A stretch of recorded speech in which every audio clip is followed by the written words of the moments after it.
Buonasera a tutti, benvenuti. Un caro saluto a voi e anche ai teleascoltatori che ci seguono da casa su Tele4. Un caro saluto a Monsignor Michele Tomasi, Vescovo di Treviso, poi ci sarà Don Sergio che lo presenterà e anche il tema. Mi limito a dire che il tema della pace in questo secondo appuntamento lo porteremo avanti sul versante dell'educazione e poi ci saranno altri appuntamenti che continueremo a fare, ma come Chiesa italiana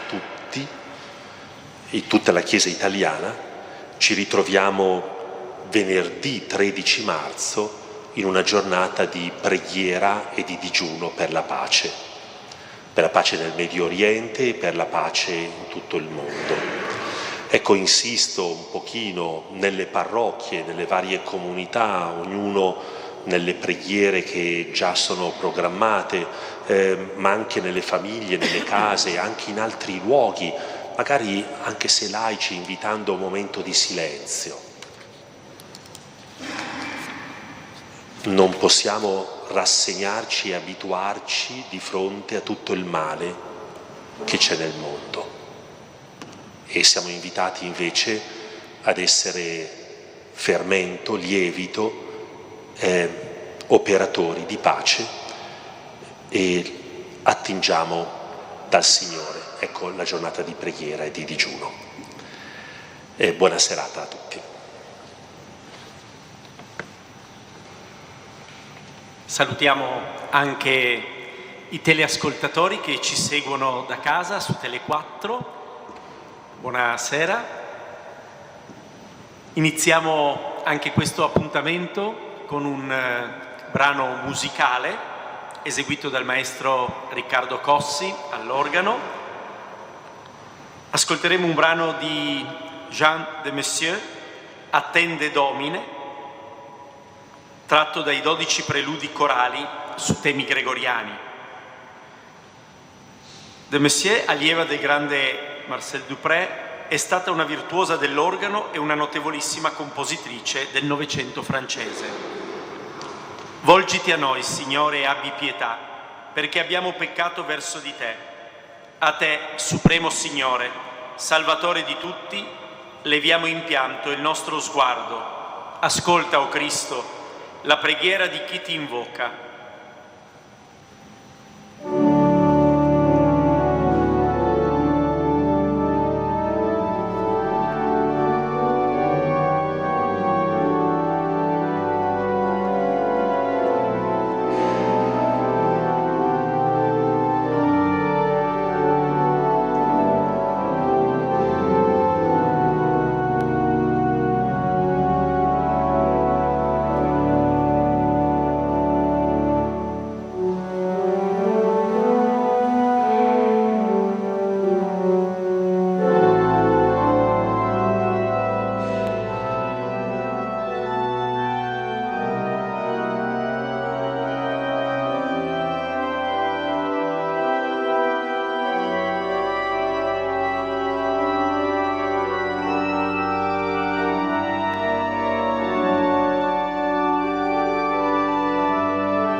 Il nostro grazie a Monsignor Michele Tommasi per aver accolto l'invito ad accompagnarci questa sera alla luce del documento della nota pastorale della Conferenza Episcopale Italiana, pubblicata nel dicembre del 2025, Educare ad una pace disarmata e disarmante.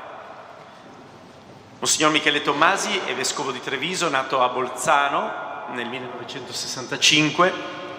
Dopo la maturità classica ha frequentato a Milano l'Università Bocconi e si è laureato in discipline economiche e sociali. Dopo gli studi in seminario è stato ordinato sacerdote il 28 giugno del 1998 a Bressanone. Il 6 luglio 2019 Papa Francesco lo nomina vescovo di Treviso. Nell'ambito della Conferenza Episcopale Triveneta è delegato per la pastorale sociale e del lavoro, giustizia, pace e salvaguardia del creato e per lo sport, il tempo libero, i pellegrinaggi e i santuari. Il Consiglio Episcopale Permanente della Conferenza Episcopale Italiana nel settembre 2021 lo nomina membro della Commissione Episcopale per i problemi sociali e il lavoro, la giustizia e la pace, della quale poi viene nominato segretario. È membro del Comitato Scientifico e organizzatore delle settimane sociali dei cattolici in Italia che lo hanno portato nella nostra città nell'estate del 2024.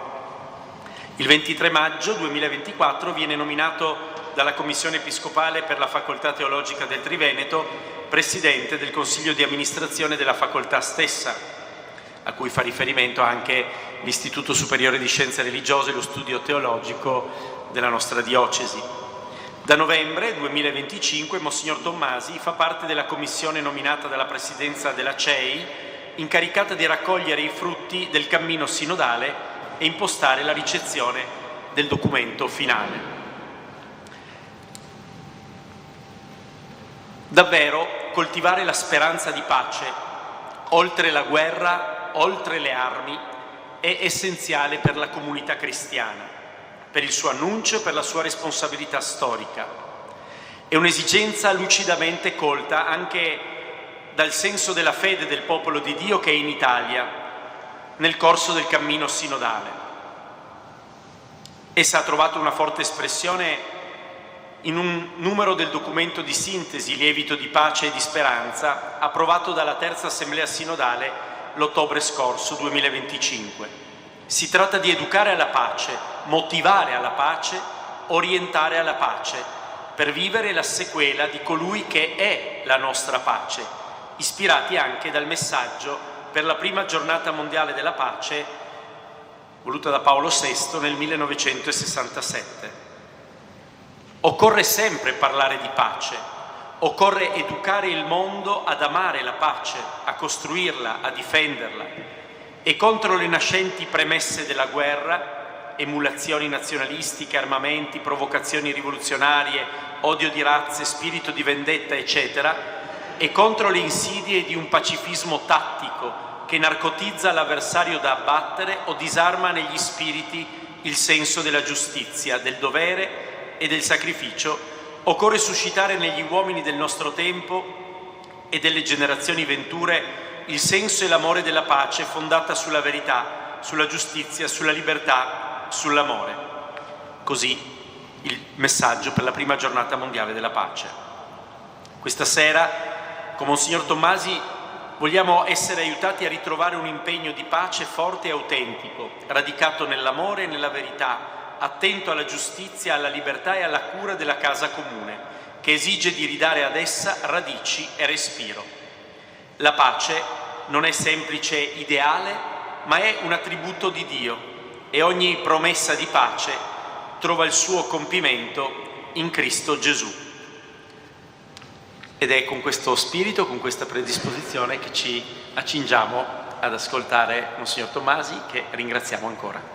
A lei la parola. Molte grazie per questa cordiale e generosa presentazione. Vedete cosa non si fa nella vita per non lavorare. Dopo l'università sono entrato in seminario e di volta in volta eccoci qua.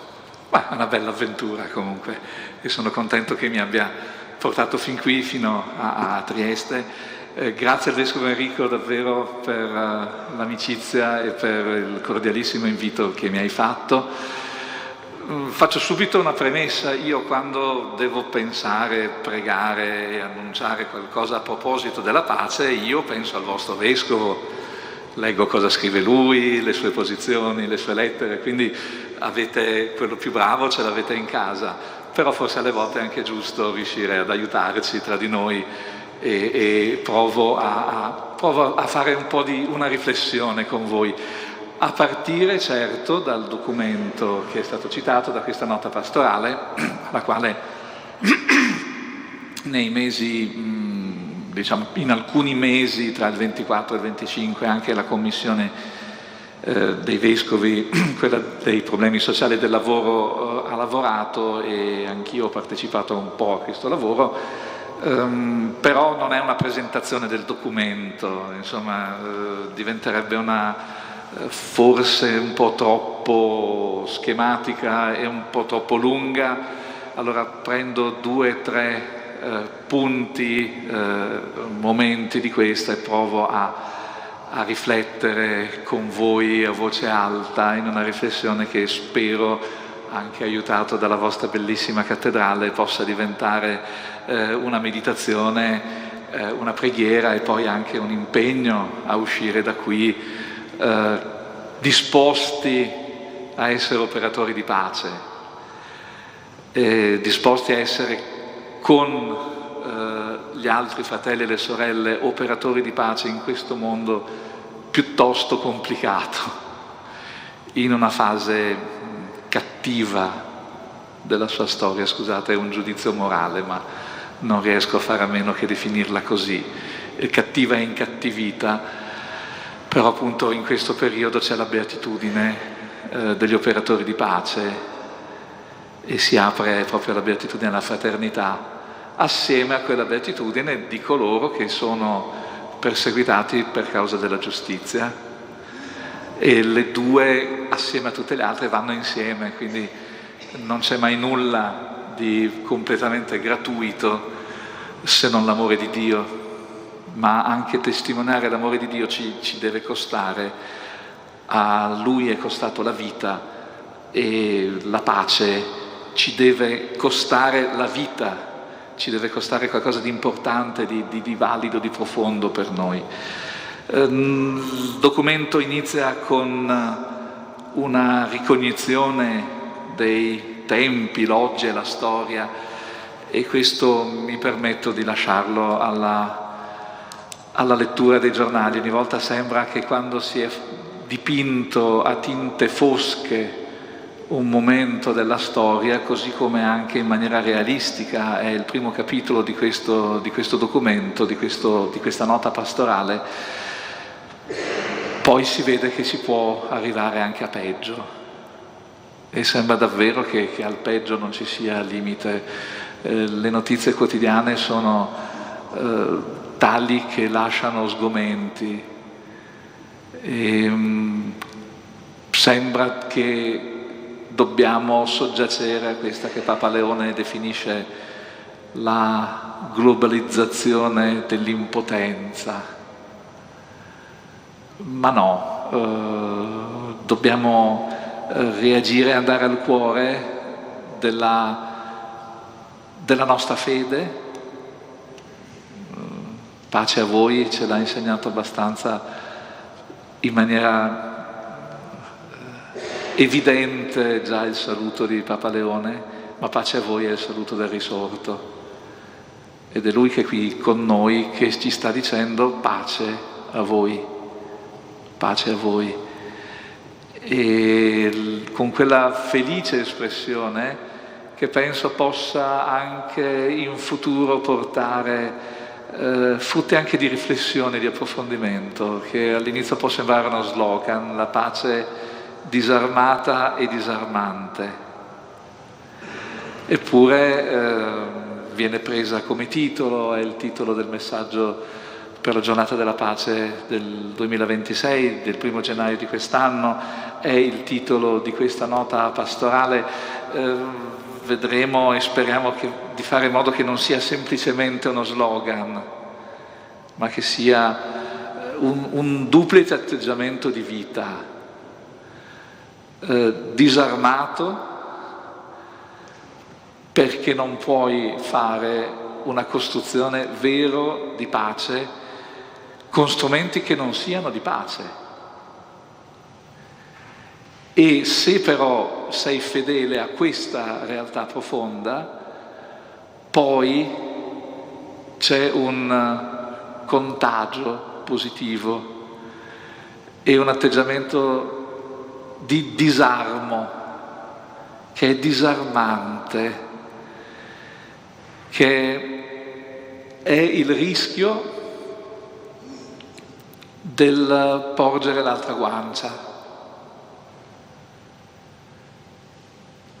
Nel momento in cui porgi l'altra guancia, guardi negli occhi colui che usa violenza e o con lo sguardo o con le parole gli dici quello che Gesù nel Vangelo di Giovanni dice al servitore del sommo sacerdote quando lo ha percosso perché avrebbe risposto male al sommo sacerdote: e se ho sbagliato dimmi dove ho sbagliato, ma se non ho sbagliato perché mi percuoti? E c'è il rischio del secondo manrovescio, che diventa un manrovescio se offri l'altra guancia, diventa ancora più doloroso, ancora più umiliante, ma c'è anche il rischio che si possa riaccendere un circuito virtuoso di riscoperta della dignità umana, che è il centro poi di ogni impostazione evangelica del rapporto tra le persone, la difesa della dignità della persona umana, sempre e comunque, malgrado tutto. Ecco, questo rischio è quello a cui siamo chiamati. Siamo chiamati non tanto dalla nota, ma dalla fede, dall'incontro col Cristo risorto, che ci dona pace e che ci fa testimoni di pace e ci fa costruttori di pace. Il documento fa una interessante ricognizione della memoria sul tema della pace e tratta brevemente, ma in maniera secondo me anche efficace, l'aspetto del tema della pace nelle Sacre Scritture, perché sono la fonte, sono l'origine, e troviamo già dentro che la questione della pace non è una questione pacifica, non è una lista di pii desideri o di impostazioni facili dove non si capisce perché non ci sarebbe pace. C'è ambivalenza, c'è tanta violenza anche nelle scritture, ma c'è la storia di un continuo intervento di Dio che nelle vicende del popolo di Israele continua a provocare ad un sovrappiù di benevolenza, di accoglienza, di rispetto, di riconoscimento gli uni degli altri. C'è tutto, fin dall'inizio. Noi leghiamo giustamente, e penso in maniera ormai definitiva, il tema della pace al tema della fraternità. Sicuramente grazie al poderoso ministero e magistero di Papa Francesco su questo tema.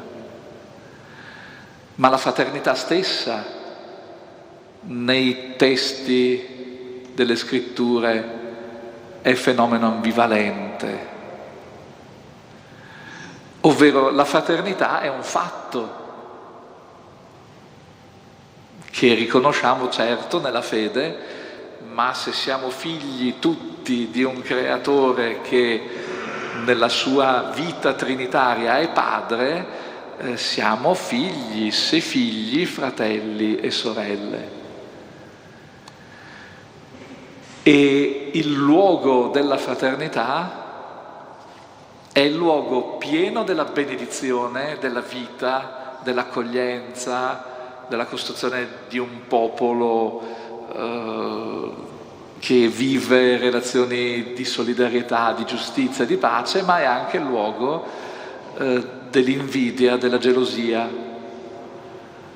della essere violenti mendicanti di amore. Basta guardare la vicenda di Caino e di Abele. Dio non accetta il sacrificio di Caino, Dio accetta quello di Abele. Caino pensa che avrebbe dovuto proprio accettare il suo, che è il primogenito. Dio non sta dicendo in nessun passaggio della Genesi che non ama Caino. Sono più gli interventi a favore di Caino che quelli a favore di Abele. Ma Caino vede che viene privilegiato Abele e ciò vuol dire che lui è trascurato. E in quella dinamica tra fratelli, come anche nelle altre dinamiche della Genesi soprattutto e del Pentateuco, ma penso anche nella nostra esperienza, se Dio ama più te, non riesco a dire che Lui ama me, non riesco a dire che mi ama, magari un po' di meno, ma mi ama. Se ama più te, ama solo te e non mi ama. E se non mi ama, non mi vede, io non esisto. E allora l'unica soluzione che Caino vede è quella di eliminare l'avversario. Se c'è solo lui, Dio tornerà ad amare lui. Desiderio folle, impazzito, sbagliato, ma quanto questo è nella logica del nostro pensare, quanto sta alla radice di tante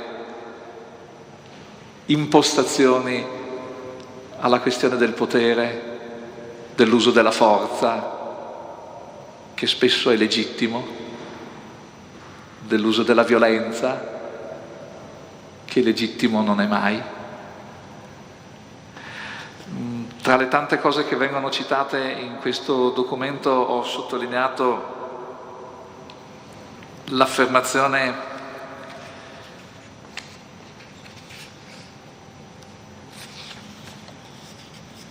di Lamech nel capitolo 4 della Genesi. Il commento è questo: il più forte si impone senza misura e senza limite. E così dice Lamech: ho ucciso un uomo per una mia scalfittura e un ragazzo per un mio livido. Questo è l'atteggiamento della vendetta spropositata, alla quale persino la legge del taglione diventa un rimedio, perché si dica occhio per occhio, dente per dente, metto almeno il principio di una proporzionalità, che qui non c'è. Ho ucciso un uomo per una scalfittura, un ragazzo per un mio livido. E alle volte, quando leggo sui giornali alcune notizie non delle grandi guerre internazionali, ma di ciò che succede sotto casa mia a Treviso, succede questo. Sotto il Palazzo della Curia, un anno e mezzo fa, ragazzi hanno ucciso un ragazzo per 30 euro di debito su una dose non pagata. La scrittura ci aiuta a guardare la realtà così com'è, e ci fa capire che non dobbiamo e non possiamo nasconderci in un mondo ideale,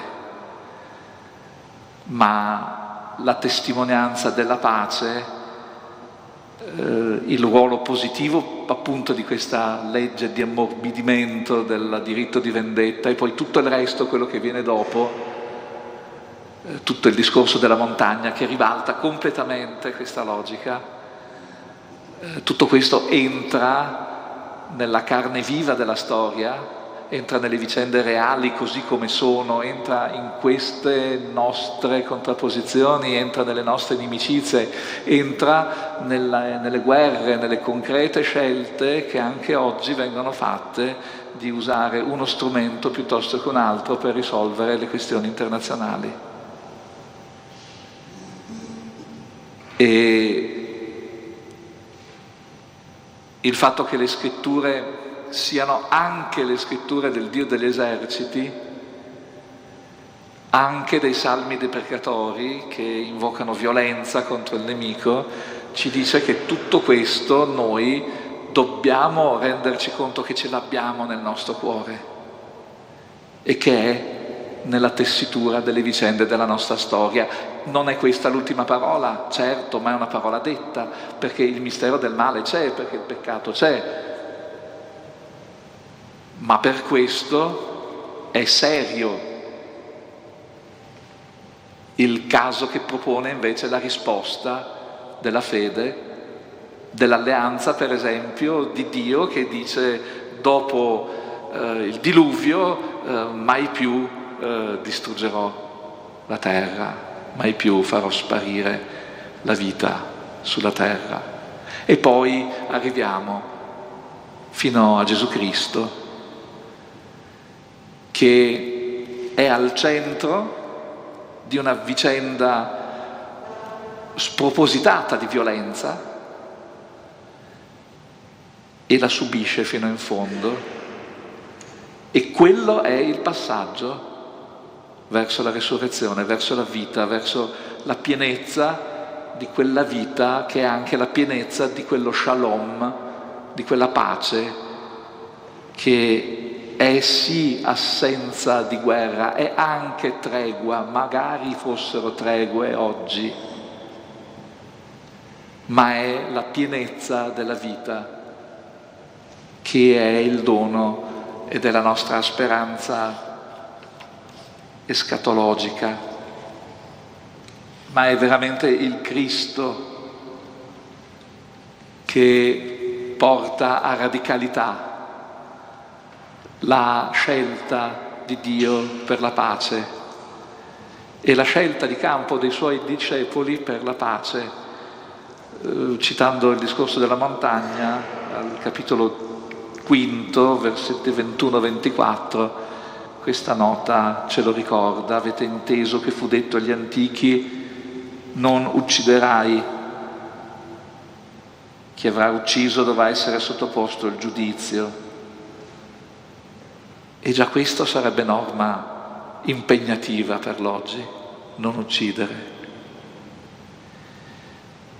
Ma Gesù, come dire, rincara la dose? Chiunque si adira con il proprio fratello dovrà essere sottoposto al giudizio. Chi dice al fratello stupido dovrà essere sottoposto al sinedrio, e chi gli dice pazzo sarà destinato al fuoco della Geenna.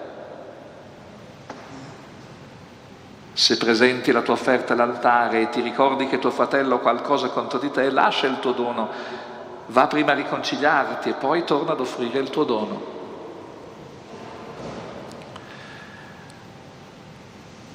La radice di ciò che poi succede è accogliere l'ostilità verso il fratello, accettare la logica di Caino nel mio cuore, e poi lasciarla incustodita e lasciarla crescere. E se vivo in un contesto in cui la parola d'ordine della violenza torna ad essere un'opzione possibile a tutti i livelli, dalla comunicazione sociale alla politica, alla soluzione delle questioni internazionali, allora quel demone dentro di me si prende vita e rischia di prendere il sopravvento. La risposta è quella della riconciliazione, persino se sei al Tempio a offrire il sacrificio, la riconciliazione deve prendere il primo posto come atto veramente religioso, come atto veramente sacro e santo. La riconciliazione. Cristo è nostra pace, ci insegna San Paolo nelle sue lettere. Lui ha riconciliato il cielo, la terra e tutti noi, con Lui e tra di noi.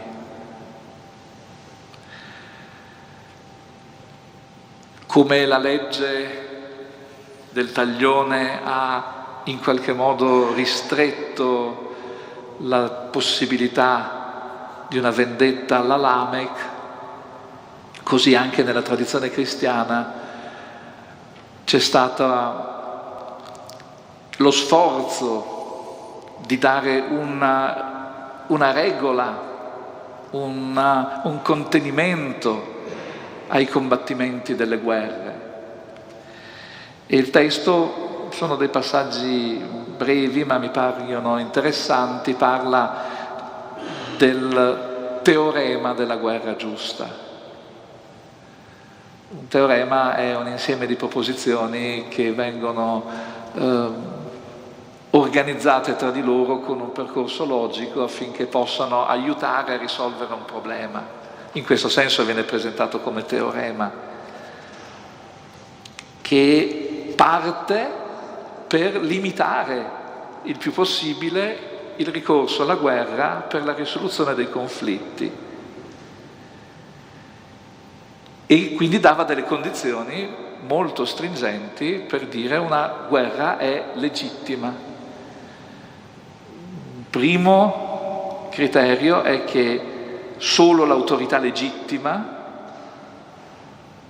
inizialmente quella del principe e successivamente quella di chi ha la potestà di governo, ha la competenza in merito, cioè si evitino le guerre private o i conflitti armati per interessi di singoli.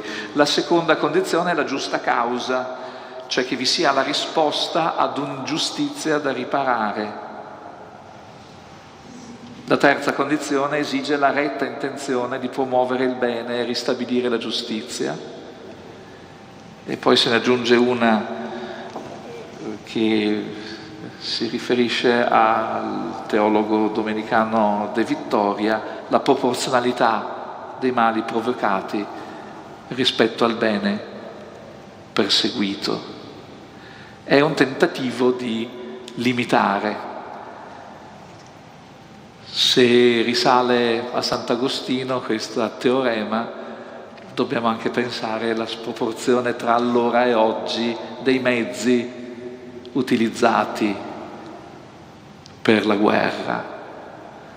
Una cosa è una spada, un arco, una cosa sono i droni ed è la guerra atomica. C'è anche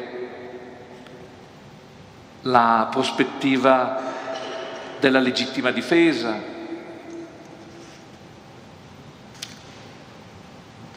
dove viene detto che l'uso della violenza a scopo difensivo può dirsi legittimo solo in presenza di un'aggressione in atto, quando si sia tentata ogni altra via per arrestarla e quando vi sia proporzionalità tra i beni da difendere e il danno arrecato. Come dice la nota, condizioni esigenti raramente soddisfatte dai conflitti in atto. Ma tutto questo porta alla questione fondamentale che viene affrontata anche nel Magistero della Chiesa sicuramente nettamente a partire da Pacem in Terris. Se nel periodo, nel tempo in cui viviamo, di strumenti letali e drammatici di potenza militare e delle armi, si possano usare questi criteri nella valutazione delle guerre. Papa Giovanni XXIII diceva nel periodo nucleare è lontano dall'uso della ragione il pensare di poter utilizzare la guerra come strumento.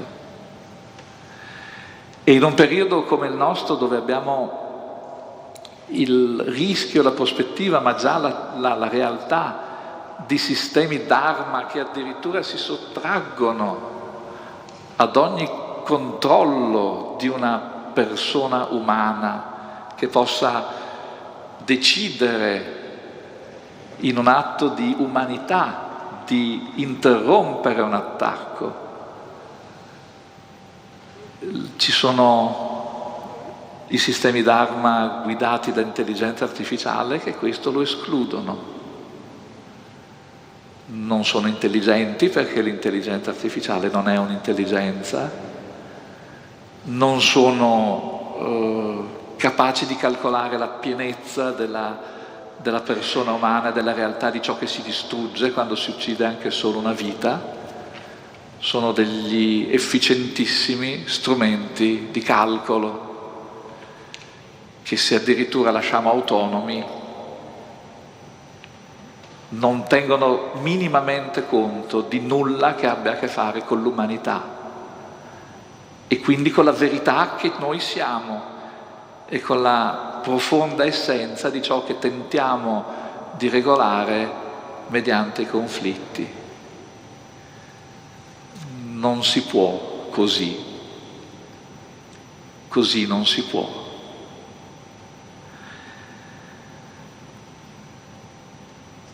Una parte di questo testo che parla degli artigiani di pace,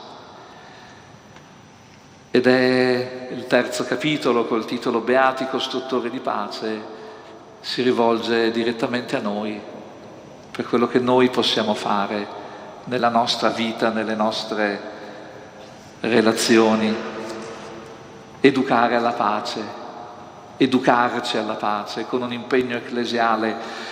Viene citato il discorso che Papa Leone ha tenuto ai vescovi della conferenza episcopale il 17 di giugno dell'anno scorso, che a mio parere è un discorso programmatico che ha molti punti che ho proprio tanta intenzione di seguire assieme ai fratelli e alle sorelle nella mia diocesi, ma penso che sia un impegno comune della nostra Chiesa, e ha questo auspicio, ve lo leggo, è molto breve. Auspico allora che ogni diocesi possa promuovere percorsi di educazione alla non violenza, iniziative di mediazione nei conflitti locali, progetti di accoglienza che trasformino la paura dell'altro in opportunità di incontro.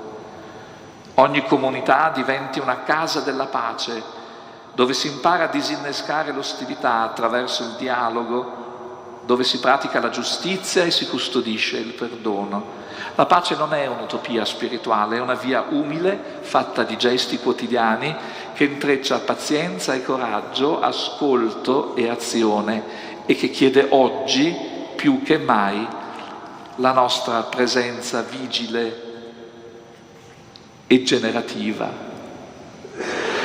E allora nei punti di questo capitolo c'è un sottotitolo che dice sognare un'umanità di pace oltre Caino, ma un sogno vigile, un sogno attivo, un sogno recettivo del dono della pace di Cristo, e dove si chiede di delegittimare la violenza per l'alterità. Torniamo a parole buone, torniamo a parole disarmate, torniamo a parole gentili. Guarda, sembrerà poca roba questo, ma disarmiamo le parole, disintossichiamo il nostro modo di rivolgerci gli uni agli altri, riconosciamo la presenza dell'altro, guardandolo negli occhi, dandogli la mano, mostrando che siamo disarmati e salutando in una maniera comprensibile e amichevole. Questo inizia già a depurare, a disintossicare il nostro animo e a cogliere l'alterità. E ci sono tutti i linguaggi di odio di questo nostro tempo.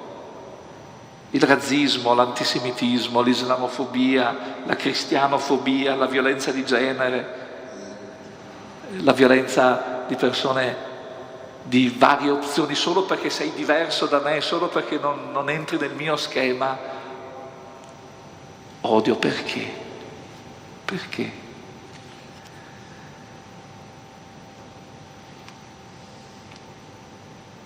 E poi delegittimare l'inimicizia per la riconciliazione.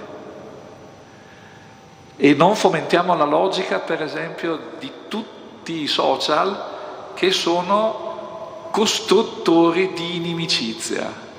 Se leggete i titoli delle notizie che girano su internet, se non c'è un X ha asfaltato Y, l'ha rovinato, l'ha distrutto, poi vai a vedere e spesso non c'è nulla di tutto questo.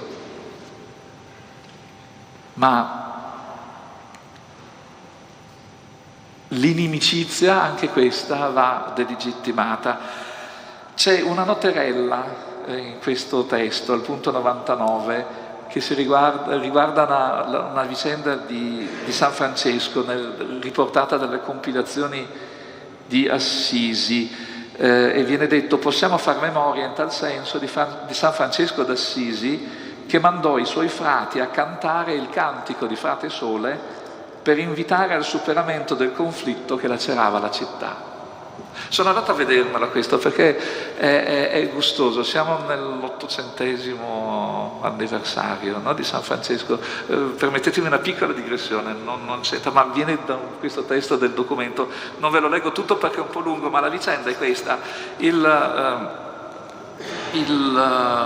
podestà e il vescovo si sono messi a litigare e il vescovo ha scomunicato il podestà ha dato l'interdetto al vescovo. Per Assisi era un problema grosso. Il beato Francesco era ammalato, fu preso da pietà per loro, soprattutto perché nessun religioso secolare si interessava di ristabilire tra i due la pace e la concordia. Litigano e va bene, andiamo avanti così. Nessuno prendeva posizione. E disse ai suoi compagni: grande vergogna è per noi servi di Dio che il vescovo e il podestà si odino talmente l'un l'altro e nessuno si prenda pena di rimetterli in pace e concordia. E allora in quel caso, io non lo sapevo, l'ho imparato lavorando un po' a questa nota. Abbiamo dei bravi teologi studiosi che ci aiutano tanto anche a conoscere sempre più cose. In questa occasione compose una strofa da aggiungere al cantico, che era già un cantico, già mandava i suoi frati a cantarlo, e la strofa è questa: laudato sii, Signore, per quelli che perdonano per lo tuo amore e sostengo infermitate e tribolazione, beati quigli che sosterranno in pace, che da te altissimo saranno coronati. Questa strofa viene da questo caso qui. Lui ha composto un inno e ha mandato i suoi frati, sotto casa del podestà e sotto casa del vescovo, a cantare sta canzone. Si è inventato un pezzo di liturgia e di lode, è entrato nel cuore degli strumenti propri della fede e della vita di una comunità e ha fatto questo passo. E finite queste laudi, il Potestà disse davanti a tutti: vi dico in verità che non solo al signor Vescovo, che devo considerare mio Signore, sarei disposto a perdonare, ma anche a chi mi avesse assassinato il fratello o il figlio. E si gettò ai piedi del Vescovo e disse: per amore del Signore nostro Gesù Cristo e del Beato Francesco, suo servo, eccomi pronto a soddisfarvi in tutto come a voi piacerà. E il Vescovo lo prende tra le braccia e gli dice: per la carica che ricopro dovrei essere umile. Purtroppo ho un temperamento portato all'ira. Ti prego di perdonarmi. E così i due si abbracciarono e baciarono con molta cordialità e affetto. Bisogna mettere in moto tante risorse, bisogna sapere comporre il cantico delle creature e bisogna saper accettare i propri limiti. Sono disposto a perdonare chiunque, dice l'uno, e l'altro dice: dovrai essere umile, ma c'è un caratteraccio, perdonami.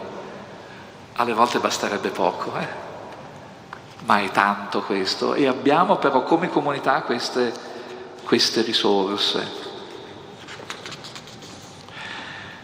Delegittimare la guerra attraverso stili di vita e impegno concreto per la non violenza. E qui mi permetto di citare per due motivi: uno perché è importante oggettivamente per la Chiesa, e il secondo perché è cremonese, Primo Mazzolari, e insomma te lo porti qui con noi nelle nostre terre venete, trivenete, giuliane. Comprendiamo allora, il punto 102 dice il documento, ed è che la stessa realtà della guerra ad essere oggi inaccettabile. Questa è la convinzione che portava Don Primo Mazzolari a pubblicare nel 1955 Tu non uccidere. Non esiste guerra che si possa dire giusta, perché essa e già solo la sua preparazione con la corsa agli armamenti provoca distruzioni estremamente peggiori di qualunque bene si voglia difendere, aggravando la miseria. Anche dinanzi all'ingiustizia e all'aggressione la via di uscita è una resistenza pacifica che privilegia la vita sulla giustizia, in un amore agli altri che svela la cattiveria dei malvagi non sposandone i metodi. Ecco, l'atteggiamento della non violenza è un atteggiamento attivo, è creativo, parte da quella genialità di San Francesco, passa attraverso questa capacità di leggere i segni di Primo Mazzolari, perché il primato va al regno di Dio. Ci sono due tradizioni, e queste sono riconosciute da un documento un po' più corposo del nostro, che è dei vescovi tedeschi del 2024, e loro identificano due tradizioni nella dottrina del cristianesimo: il pacifismo di matrice cristiana con il suo divieto totale della violenza, e la legittimazione critica e condizionale della violenza con l'intento di controllarla e di ridurla al minimo. Ci sono queste due tradizioni, si legano tra di loro, si intrecciano, discutono, ma il primato va sempre al regno di Dio e a Gesù Cristo, mite re di pace.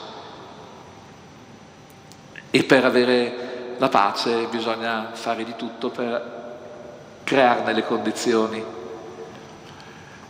E la nota ve la rimando, ci sono alcuni suggerimenti pratici verso la fine che vanno visti: il nostro rapporto con la produzione delle armi, con gli investimenti, dove mettiamo i nostri soldi e come vengono utilizzati, l'idea di una difesa popolare non violenta, l'idea di un servizio civile obbligatorio per dare prospettive di solidarietà e di pace. Se volete le vedete e iniziate il dibattito lì dove siete, portatele, fatele entrare nella coscienza, almeno nel dibattito e nella consapevolezza delle nostre comunità. Ma Finisco facendo riferimento a quello che ho fatto all'inizio della Pacem in Terris. Pacem in Terris è scritta nel 1963, in un periodo in cui stavano sfiorando lo scoppio della terza guerra mondiale atomica, voi lo sapete, per la crisi dei missili a Cuba, un periodo in cui, ecco, Papa Giovanni entra nella questione e media e scrive questo testo meraviglioso, scritto da, lo dico con un po' di orgoglio di patria, da un teologo trevigiano, il cardinal Pietro Pavan. Io sto dando mazzolate a tutti i miei preti di dire dovete leggerla, dovete saperla, dovete conoscerla a memoria. In questo testo il Papa fa un discorso meraviglioso dove lega insieme argomentazioni sull'umanità che sono comprese da tutti gli uomini e le donne di buona volontà. A loro si rivolge questa enciclica e sono rafforzati questi argomenti dalla fede in Cristo, Re di pace. E questa enciclica è stata pubblicata il Giovedì Santo di quell'anno. Ci stiamo avvicinando, siamo in Quaresima, facciamo questo percorso e arriveremo al Giovedì Santo, messa del Crisma la mattina, la sera la messa in Cena Domini, ed è importante per Giovanni XXIII che sia quel giorno lì. L'ha firmata davanti alle telecamere, probabilmente erano cineprese. Ha voluto che fosse anche un discorso da parte sua, una presentazione al mondo anche con questi mezzi che anche questa sera ci stanno aiutando per diffondere un po' di più quello che stiamo riflettendo insieme. E in quel video Giovanni XXIII dice così: è importante che si intrecci la pubblicazione di questo testo con il momento in cui si celebra l'istituzione dell'Eucarestia, il dono supremo di Gesù, pane della vita, carne per la vita del mondo, pro mundi vita. Anche noi che celebriamo il Giovedì Santo, anche noi ogni volta che celebriamo l'Eucarestia siamo al cuore della vita, alle sorgenti della pace. Ogni nostro impegno per il bene e per la pace trova il suo motivo, la sua forza, il suo motore, la sua possibile autenticità nella presenza di amore del Signore risorto tra noi, con noi e per noi, nell'Eucarestia che dà vita e nella vita che diviene con Lui Eucarestia. E dunque enciclica di Pasqua, non solamente per la data che porta, ma perché vive della forza della Pasqua, del saluto del Signore risorto ai Suoi: pace a voi. Vedete come si intreccia nella storia anche del Magistero Pontificio così profetico per il nostro tempo, questo tema dell'annuncio della pace, che non è qualcosa di formale, non è un saluto tra gli altri, è il centro e la vita.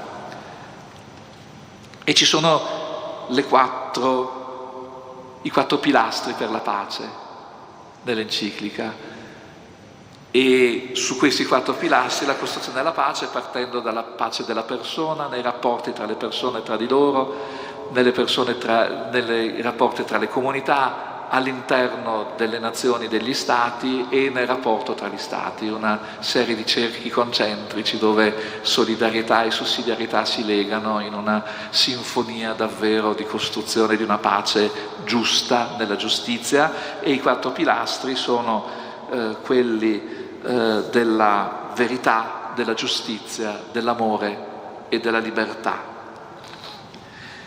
E chiudo davvero leggendovi poche righe del messaggio della pace del 2003 di Giovanni Paolo II, che commenta la Pacem in Terris, e mi sembra interessante anche questo intreccio tra papi e tra santi che commentano qualche cosa di profondo per la pace. Così scriveva Giovanni Paolo II. Da spirito illuminato qual era, Giovanni XXIII identificò le condizioni essenziali per la pace, in 4 precise esigenze dell'animo umano: la verità, la giustizia, l'amore e la libertà. La verità, egli disse, sarà fondamento della pace se ogni individuo con onestà prenderà coscienza, oltre che dei propri diritti, anche dei propri doveri verso gli altri. La giustizia edificherà la pace se ciascuno concretamente rispetterà i diritti altrui e si sforzerà di adempiere pienamente i propri doveri verso gli altri. L'amore sarà fermento di pace se la gente sentirà i bisogni degli altri come propri e condividerà con gli altri ciò che possiede, a cominciare dai valori dello spirito. La libertà, infine, alimenterà la pace e la farà fruttificare se, nella scelta dei mezzi per raggiungerla, gli individui seguiranno la ragione e si assumeranno con coraggio la responsabilità delle proprie azioni. Da qui possiamo ripartire. Abbiamo una grammatica, abbiamo un fondamento e un sogno, un punto di partenza e una meta, e abbiamo chi ci accompagna, il Cristo crocifisso e risorto, che non ci lascia mai da soli, ma che manda noi perché sia pace. Grazie della vostra attenzione.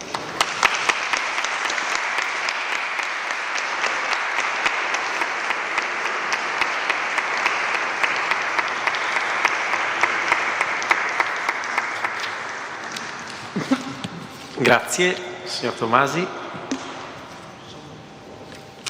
Facciamo tesoro di quanto ascoltato, lasciando che trovi spazio dentro di noi con un breve momento di meditazione silenziosa, accompagnato dall'ascolto del preludio al corale O Gott, du frommer Gott di Johannes Brahms. O Dio, pietoso Iddio, tu fonte di ogni bene, senza di cui nulla è ciò che è, da cui noi tutto abbiamo.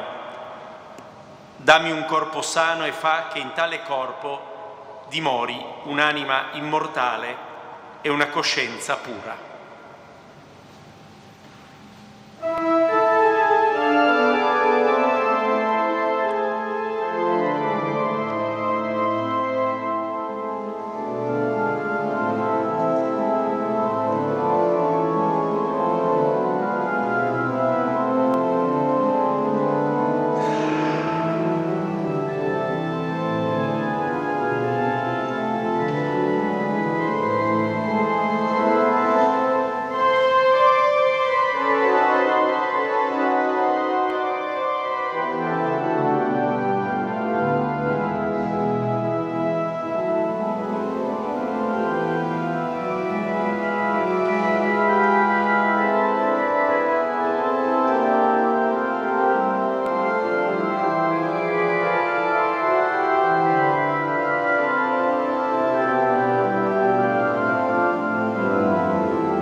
Un applauso al maestro Riccardo Cossi che ci ha accompagnato.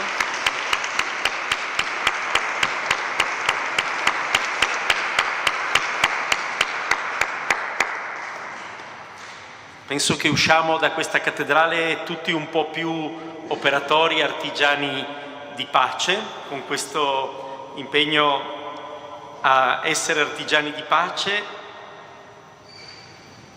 delegittimando l'ostilità, delegittimando la guerra con stili di vita e di impegno per la non violenza, delegittimando la violenza per l'alterità, l'inimicizia per la relazione, tornando a parole disarmate, gentili e alla luce della parola di Dio ripercorsa anche aiutandoci a rileggere questa nota pastorale della nostra Conferenza Episcopale Italiana.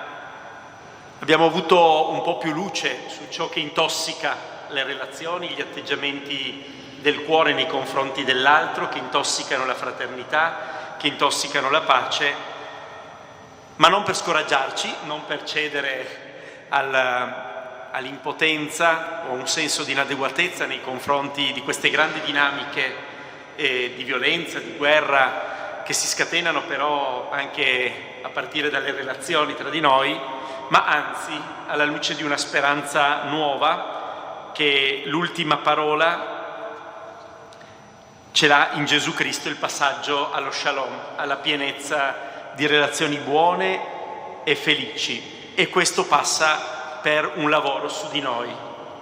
L'abbiamo sentito anche con l'esperienza di Francesco di Assisi.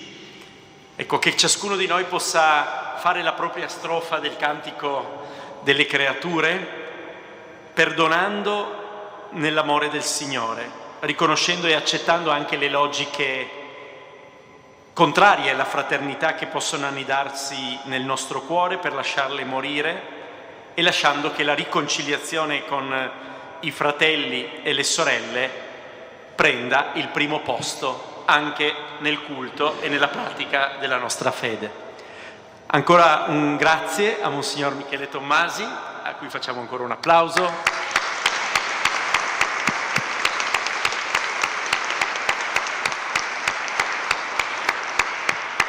E gli auguriamo di portare a Treviso anche un po' della bellezza di Trieste questa sera. Ringraziamo anche Don Marino Trevisini, il vicario generale, parroco della cattedrale, per l'ospitalità in questa bellissima chiesa che ci permette di vivere questi momenti di incontro con la città, la Cappella Civica di Trieste e il maestro Riccardo Cossi che ci ha accompagnato all'organo e che ci accompagna in tutti questi appuntamenti, i telespettatori e Tele4 che ha seguito questa cattedra di San Giusto e continua a seguirla, permettendo che arrivi nelle case di chi non può essere qui, e concretamente questo avviene potendo vedere in TV e su Tele4 la registrazione di questa cattedra di San Giusto domenica 15 marzo alle 17:30 e successivamente anche sul canale YouTube della Diocesi di Trieste. Prima di salutarci con una preghiera per la pace, preparata da Papa Leone XIV la scorsa settimana, ricordiamo e ci diamo appuntamento alla prossima settimana, dove ascolteremo il dottor Marco Girardo, direttore del quotidiano cattolico Avvenire, raccontare la pace oggi, mercoledì 18 marzo, qui in cattedrale alle 20:30. Invito il Vescovo Enrico anche a salire per la benedizione finale.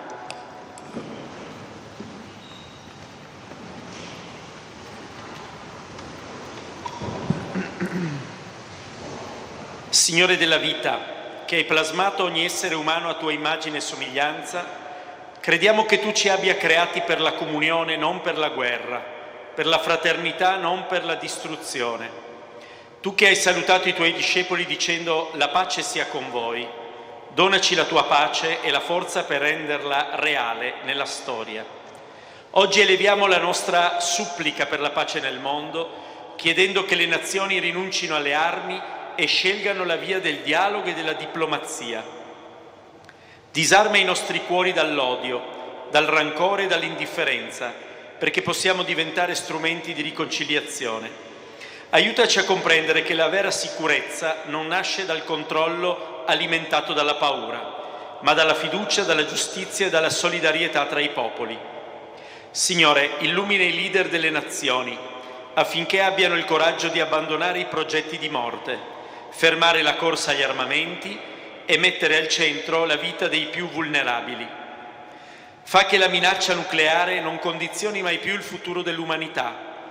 Spirito Santo, rendici costruttori fedeli e creativi di pace quotidiana nei nostri cuori, nelle nostre famiglie, nelle nostre comunità e nelle nostre città.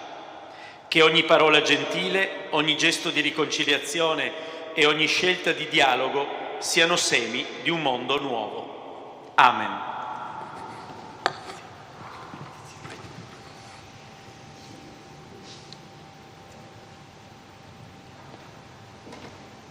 Il Signore sia con voi. E con il tuo spirito. Sia benedetto il nome del Signore. Ora e sempre. Il nostro aiuto è nel nome del Signore.